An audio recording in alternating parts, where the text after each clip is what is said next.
Kremlin spokesperson Dmitry Peskov said Saturday that Russia expects Ukraine to take steps to de-escalate the conflict before National Victory Day celebrations, commemorating the Soviet Union's victory over Nazi Germany, are held on May 8. "We will, of course, expect Kiev not ambiguous, but final statements, and most importantly, actions aimed at de-escalating the conflict during the holidays," Peskov told journalists. Russia's ceasefire proposals, he said, were meant to test Kiev's readiness to find ways for long-term sustainable peace between Russia and Ukraine. He also said the Kremlin has no information about a potential visit by U.S. Secretary of State Marco Rubio to Moscow on May 9. Earlier, Ukrainian President Volodymyr Zelenskiy stated that Ukraine cannot guarantee safety of foreign representatives planning to attend the victory parade in Moscow, stressing that responsibility for security in Russia lies solely with the Russian authorities. He noted that Kiev cannot be held responsible for what happens in Russia. Zelensky also described as theatrical Kremlin's temporary truce related to Victory Day parade, and offered a one-month truce instead.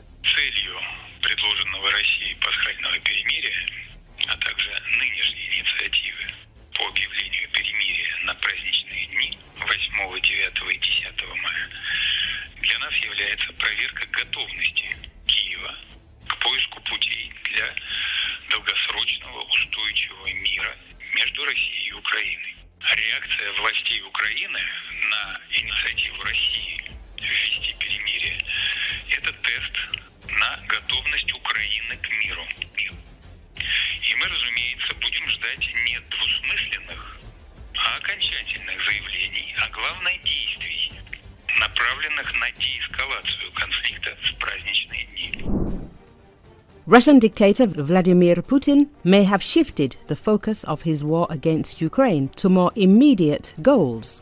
The Kremlin wants to strengthen its position in the already occupied territories of Ukraine and boost its struggling economy. This is according to new intelligence reviewed by US and Western officials, CNN reports, citing informed sources. Notably, Western intelligence agencies recently claimed that Putin believed that the state of war was in his interests and that he had the momentum and manpower to wage a longer fight and seize all of Ukraine. CNN sources say the perception that Putin has changed his tune has played into the hands of US President Donald Trump and his negotiators, who believe the dictator may be more willing to consider a peace deal.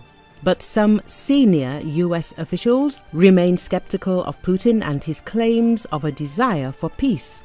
And there is widespread concern that even if Russia agrees to the US proposed deal, which would give Russia control over some Ukrainian territory, Moscow could, in the long term, resume fighting to try to seize more Ukrainian land. Here is how a high-ranking Western intelligence officer describes the situation.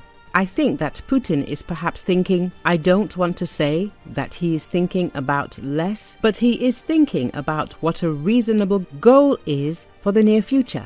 It all depends on what the United States is willing to put on the table so that Putin can not just claim victory domestically, but actually feel like he has achieved something that is worth a significant pause and then perhaps resume the fight at some point later, he added. The interlocutor recalled that Putin has repeatedly pontificated about the historical origins of the Russian people, and seizing most of Ukraine is his long-term goal, at least those parts that are the cradle of Russian civilization in Putin's eyes. One European official agrees that Moscow is prepared to play along with the US and limit its short-term goals in the war.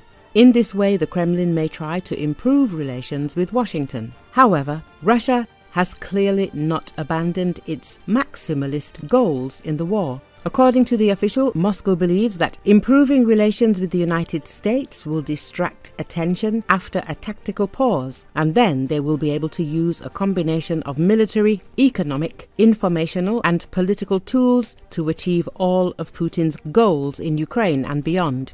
At the same time, a senior US official noted that Russia's goal is to gain recognition for as much occupied territory as possible and have as weak a Ukraine as possible. There is no sign that Putin will actually be able to conquer the rest of Ukraine when his forces have long had no major breakthroughs on the front. So any shift in Putin's thinking is explained by this awareness and the US effort to force Ukraine and Russia to agree to end the war. But there have long been doubts among Western officials and intelligence officers that Putin and his circle are negotiating honestly rather than simply trying to drag out the process and continue their military aggression.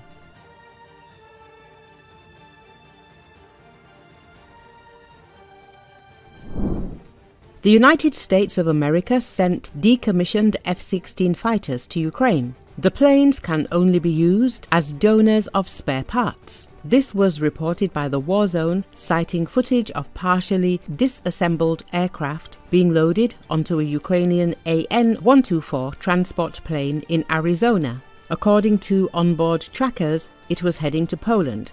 The US Air Force noted that the US supported the Europeans' donation of F-16s to Ukraine by providing Ukraine with decommissioned and completely inoperable F-16s for spare parts. Notably, these aircraft cannot be restored for operational use because they lack critical components. For example, this could be an engine or radar. Evidence that the F-16s were headed specifically to Ukraine emerged last week when photos began circulating on social media showing at least 3 shrink-wrapped F-16s, missing their wings, tails and engines, being loaded onto an Antonov AN-124 at Tucson International Airport in Arizona. Flight number UR82027 landed there on April the 25th and took off the next day for Poland's Rzeszów-Jasionka Airport, a hub for Western military aid to Ukraine. Evidence indicated that the United States had supplied these aircraft to Ukraine, although there had been no official confirmation of this so far. There was also the possibility that they were intended for use by Poland, perhaps for spare parts or ground training. Poland is also an F-16 operator, although these aircraft are the much more advanced Block 52 Plus F-16C/D compared to the A/B models that Ukraine uses.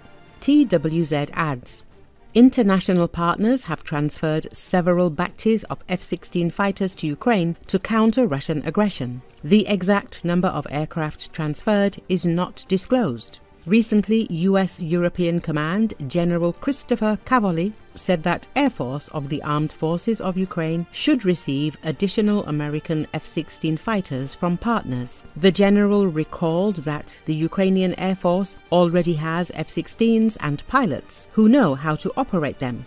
The fighters are actively used to repel Russian massive shelling and attacks on the occupiers' positions. There are more F-16s getting ready to deploy.